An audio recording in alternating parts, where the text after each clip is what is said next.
महाराष्ट्र के उप मुख्यमंत्री दादा अजीत पवार का निधन हुए काफी वक्त हो चुका है।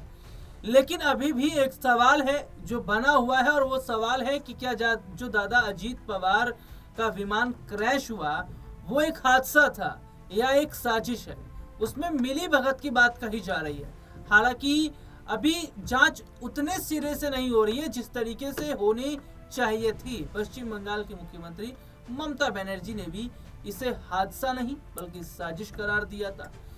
शिवसेना यूबीटी के सांसद संजय राउत ने भी इसे एक हादसा करार न देकर उन्होंने साजिश की बात कही थी। अब ऐसे में देखिए, जो शरद पवार गुट के विधायक हैं अजीत पवार, उन्होंने महाराष्ट्र के जो मुख्यमंत्री हैं देवेंद्र फडणवीस, उनसे मुलाकात की। उन्होंने कहा कि दादा अजीत पवार का जो विमान हादसा हुआ उस मामले की जैसे जांच होनी चाहिए ना, वैसे जांच हो नहीं रही है। इस मामले की जांच पारदर्शी तरीके से होनी चाहिए, एफआईआर अब होनी चाहिए, और अगर जरूरत पड़े तो सीबीआई की भी इन्वॉल्वमेंट इसमें होनी चाहिए। तो क्या अगर जांच होती है तो वाकई साजिश जो है वो इसमें कनेक्शन निकल कर आ पाएगा। और देखिए, ब्लैक बॉक्स का मैं जिक्र करना चाहूंगा। जो ब्लैक बॉक्स होता है उसमें तमाम ऐसे क्लू होते हैं जो ये बता देते हैं कि हादसा क्यों हुआ, क्या कारण था, क्या बातचीत पायलट और एटीसी के बीच हुई, क्या क्या चीजें अंदर हुई। लेकिन वो ब्लैक बॉक्स तक जल गया, जो कि एक चौंकाने वाली बात है। अब इसी मुद्दे पर हम बात करेंगे, और बातचीत करने के लिए हमारे साथ अमन सर इस वक्त जुड़े हैं। सर, बहुत बहुत स्वागत है इस प्रोग्राम में आपका। सर, दादा अजीत पवार के साथ जो हादसा हुआ उसे अभी भी साजिश के तौर पर देखा जा रहा है, और जिस तरीके से शरद पवार गुट के जो विधायक हैं अजीत, उन्होंने मुख्यमंत्री से मुलाकात की। सर, कैसे देख रहे हैं इसको? देखिए, बिल्कुल, और जिस तरीके से हम पूरे मामले को देखें तो जाहिर बात है कि उसमें शक और शुबा की जो गुंजाइश है वो तो बनती हुई दिखाई पड़ती है। उस बात को लेकर कई लोगों ने अपनी आवाज़ें बुलंद की। आपको याद होगा कि जब निधन हुआ था अजीत दादा का, उसके अगले ही दिन ममता बनर्जी का बयान सामने आया था कि ये कोई सामान्य घटना नहीं है, बल्कि इस दुर्घटना में कहीं ना कहीं साजिश की उनको बू नजर आई थी। उन्होंने इसके ऊपर बाकायदा बयान भी दिया था। उसी के बाद अखिलेश यादव ने भी इस बात को लेकर कहा था कि अगर ऐसा कुछ लगता है कि इस हादसे के पीछे किसी बड़ी साजिश का हाथ है तो इसके ऊपर निष्पक्ष जांच होनी चाहिए। उस वक्त तमाम नेताओं ने यह भी कहा, खुद जो सीएम देवेंद्र फडणवीस थे, कि भाई ऐसे हादसों पर राजनीति नहीं होनी चाहिए और इस तरह के इल्जाम जो है वो नहीं लगाए जाने चाहिए। लेकिन अब जब मौत के इतने दिन बाद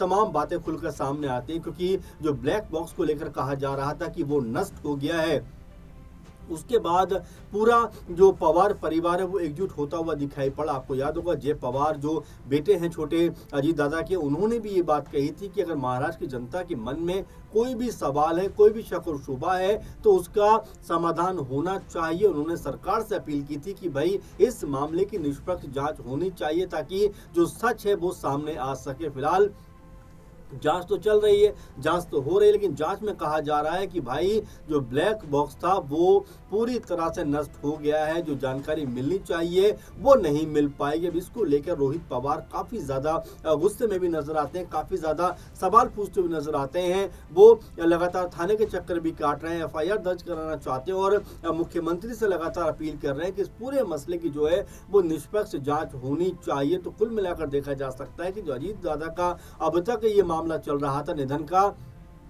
उसको लेकर कोई ठोस कह सकते हैं कि जो जांच है वो निकलकर सामने नहीं आ रही है, और अभी तक भी कोई ऐसा क्लू नहीं मिल पा रहा है जिसकी वजह से ये कहा जाए कि ये सामान्य घटना है। क्योंकि जो भी बातें निकल कर सामने आ रही है उससे ऐसा लगता है कि इस साजिश के इस हादसे के पीछे कोई ना कोई साजिश है, और उस साजिश को लेकर चाहे अजीत दादा के बेटे जय पवार हो, चाहे रोहित पवार हो, चाहे और तमाम नेता हो, वो एक सुर में ये बात कहते हुए नजर आते हैं कि भाई अगर ये मामला हादसा जैसा लगता है तो इसकी निष्पक्ष जांच होनी चाहिए, और सीबीआई के जरिए भी इसको साफ सुथरी जांच कराई जानी चाहिए, ताकि जो कह सकते हैं कि इसके पीछे अगर कोई साजिश है तो उसका पर्दाफाश होता हुआ दिखाई पड़ जाए। जी, तो देखिए, वही सवाल अभी भी खड़ा हो रहा है कि आखिरकार जो पारदर्शी जांच है, निष्पक्ष जांच है, वो क्यों नहीं हो पा रही, जबकि दादा अजीत पवार जो है वो बीजेपी के साथ ही थे, और जबकि ये भी देखा जा रहा है कि सब कुछ सिस्टम, शासन, प्रशासन इनका है, उसके बावजूद भी इतनी ढिलाई क्यों बरती जा रही है। अब क्या जब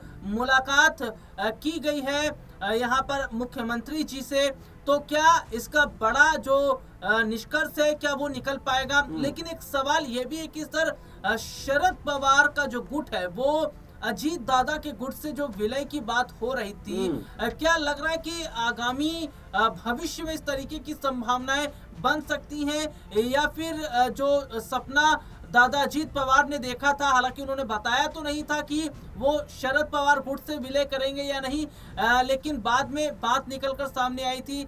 शरद पवार बहुत ज्यादा लग रहा था कि वो गुट को मिलाने की कोशिश कर रहे थे। क्या सर वो हो पाएगा? देखिए बिल्कुल आपने सही कहा, क्योंकि राहुल जी इस बात को लेकर तमाम चर्चाएं चल रही थी। खुद शरद पवार ने ये बात कही थी कि अजीत पवार की लास्ट इच्छा यही थी कि दोनों जो दल बने हैं वो एक साथ मर्ज हो जाएं, विलय हो जाए। लेकिन इसको लेकर भी आपको याद होगा देवेंद्र फडणवीस ने क्या कुछ कहा था, जो मुख्यमंत्री है महाराष्ट्र के, कि भाई ऐसी अगर कोई बात होती तो अजीत पवार मुझे जरूर बताते। लेकिन शरद पवार ने इस पर पलटवार करते हुए कहा था कि भाई ये सारी बातें मुझसे हुई थी और मुझसे उन्होंने ये बात कही थी, आपको इसका जिक्र क्यों करेंगे। तो ये तमाम सारी बातें उस समय होती हुई दिखाई पड़ी थी। बल्कि ये तक कहा गया था कि विलय की तारीख भी तय हो गई थी जो 12 फरवरी की थी, लेकिन उससे पहले ही अजीत पवार का निधन हो जाता और तमाम तरह की जो चीजें हैं वो उलट पलट होती हुई दिखाई पड़ती है। लेकिन अब क्या ये होता हुआ दिखाई पड़ सकता है? क्या जो दोनों गुट हैं वो एक साथ आते हुए नजर आ सकते हैं? क्योंकि अब ये संभावना इसलिए भी कम दिखाई पड़ती है कि सुनेत्रा पवार जो अजीत पवार की पत्नी है, उनको एनसीपी अजीत पवार गुट का अध्यक्ष बना दिया गया है। तो ये